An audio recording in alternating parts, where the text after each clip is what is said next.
Saludos alternautas. La semana pasada se aprobó el presupuesto de egresos de la Federación y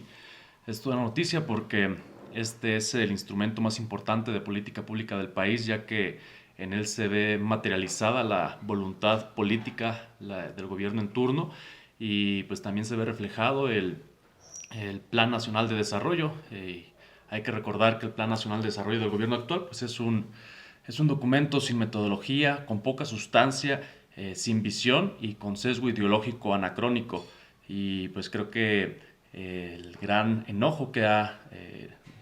resaltado en las esferas públicas la aprobación del presupuesto y todas las críticas que se han hecho del mismo, pues refleja justamente esto. La bancada de Morena a través de Dante Delgado, pues al día prácticamente después de que lo aprobaron tuvo que salir a declarar que se tendrían que hacer algunas modificaciones porque con la noticia del INEGI de que se está creciendo al menos 0.2% y de que estamos prácticamente en una recesión técnica, pues los va a obligar a modificar este presupuesto de egresos que se podría bien decir que es casi una réplica del pasado, pero pues ya ahora sí poniendo un poquito más detalle en lo que es la voluntad de lo que el presidente quiere desde el Ejecutivo, obligando a los diputados a ceder incluso en sus pretensiones de eh, eh, crecimiento político a través de controlar un poco los dineros y poder atender legítimamente los intereses y necesidades de sus representados, pero pues va a tener que hacerse por ahí una modificación, siendo que no están contemplando la parte más importante que implica este instrumento de política pública, que es el presupuesto, y es justamente la parte de destinar recursos a la inversión que detone la economía y el crecimiento y el sostenimiento. Por ahí han salido algunos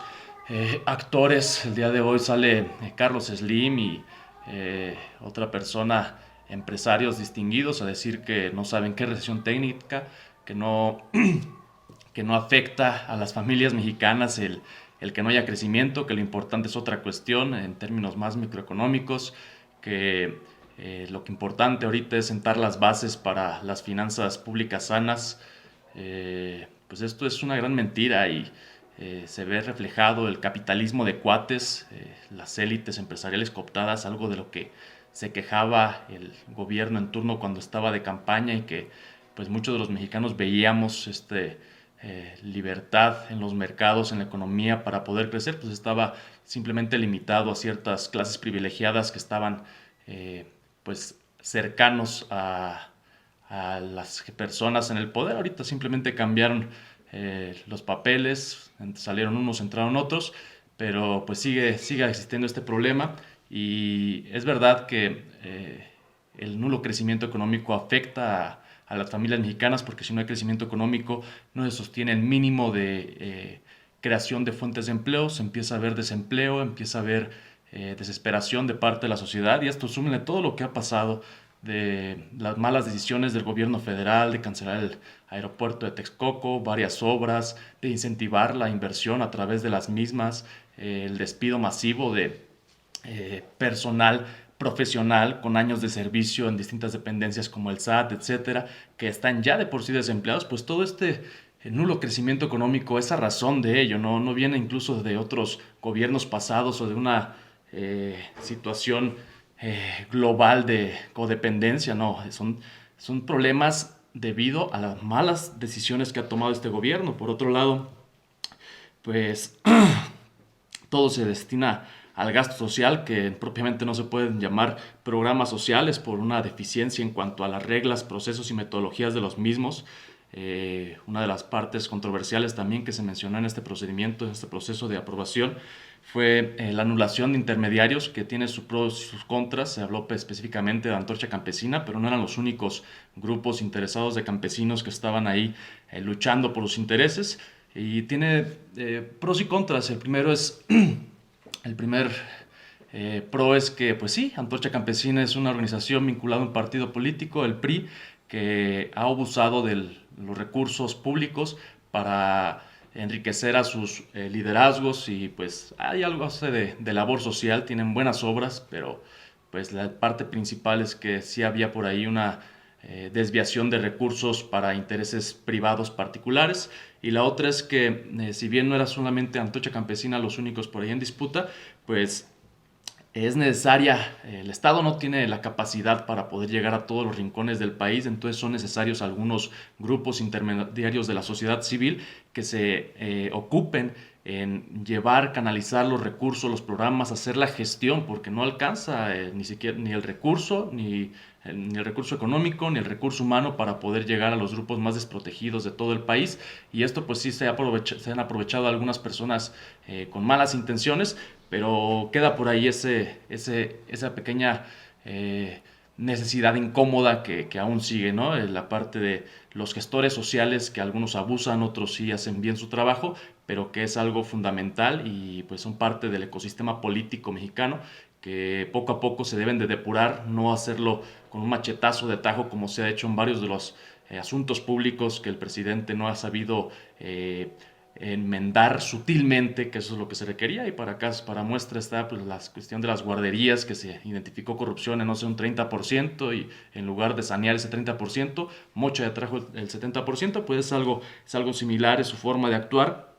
El debilitamiento de los órganos autónomos pues es también muy lamentable, es muy preocupante, más que lamentable es preocupante. Se le quita muchísimo recurso a la Fiscalía General en un país donde la carencia de justicia es cotidiana y donde la presidencia actual utiliza la justicia para perseguir a sus enemigos políticos desvergonzadamente. Esto es algo muy negativo, se está teniendo una injerencia en los asuntos a través de su debilitamiento, y pues el caso todavía más preocupante es el debilitamiento de una de las instituciones más profesionales con las cuales contamos los mexicanos, que es el INE, la institución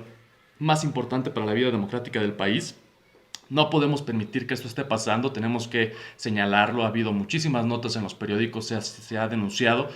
pero aún así la ciudadanía carece de esta cualidad de ser ciudadanos y de alzar la voz por voz propia y de estar señalando esto, porque el INE es un resultado de la lucha no solamente de los partidos políticos en la década de 90, de su profesionalización a lo largo de todos estos años, sino que también es una bandera ciudadana que empezó como tal, y no se puede permitir que una institución profesional que ha tenido la legitimidad para poder sacar los procesos electorales avantes y con legitimidad, pues esté derrumbando de esta manera. No es baladí el presupuesto. Por ahí había algunos pensadores que decían la democracia es cara, y es cara justamente porque se necesita el recurso para poder tener bien identificados los procesos y hacerlo de manera limpia.